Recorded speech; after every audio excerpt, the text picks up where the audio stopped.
When I was in first grade, I came home one day from school in absolute tears. I rode the bus to school and I rode to there and I rode home. And most days, my parents were always waiting at the door for the bus to drop us off at our house. And I remember this particular day feeling so anxious and afraid and just wanting to be home, just wanting to come home to my parents, whether it was my mom or my dad. But I remember getting off the bus, running up to the front door, and my dad was waiting there for me. And I just broke down in tears, in absolute tears. And you're maybe asking yourself, why? What had happened that day? Like, were you made fun of? Were you bullied? Like, did something bad happen at school? Did you get a bad grade on your test?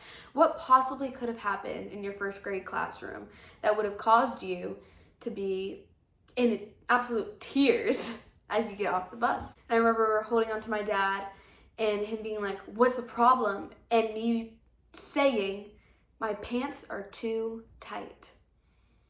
My pants are too tight. And he's looking at me and he's like, what? So he starts to unbutton my pants and he realizes I just have to use the bathroom.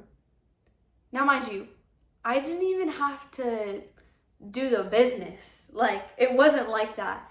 I just had to pee. I just had to use the bathroom. My bladder was full.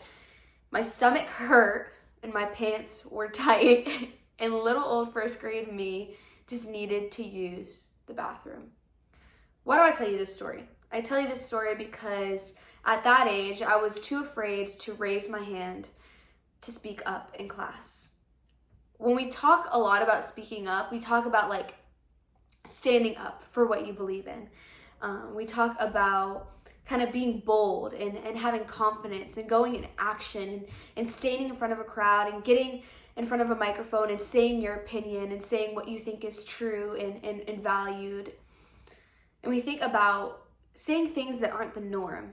But for 6-year-old me, speaking up was raising my hand and asking if I could go to the bathroom. I don't know when the first time I asked to use the restroom at school was, but I do know that the first time I felt confident enough to go through the lunch line in the cafeteria was in 9th grade.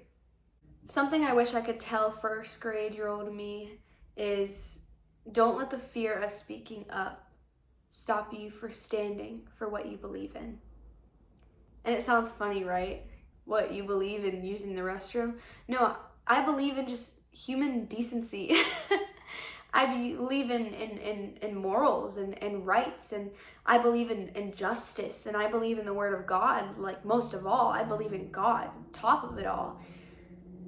Don't let the fear of speaking up stop you from standing for what you believe in.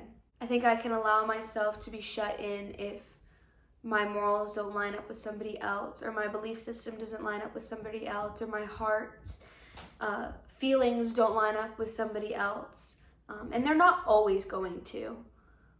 But when you're a believer and you're a Christian and you have these convictions, you need to be confident in them.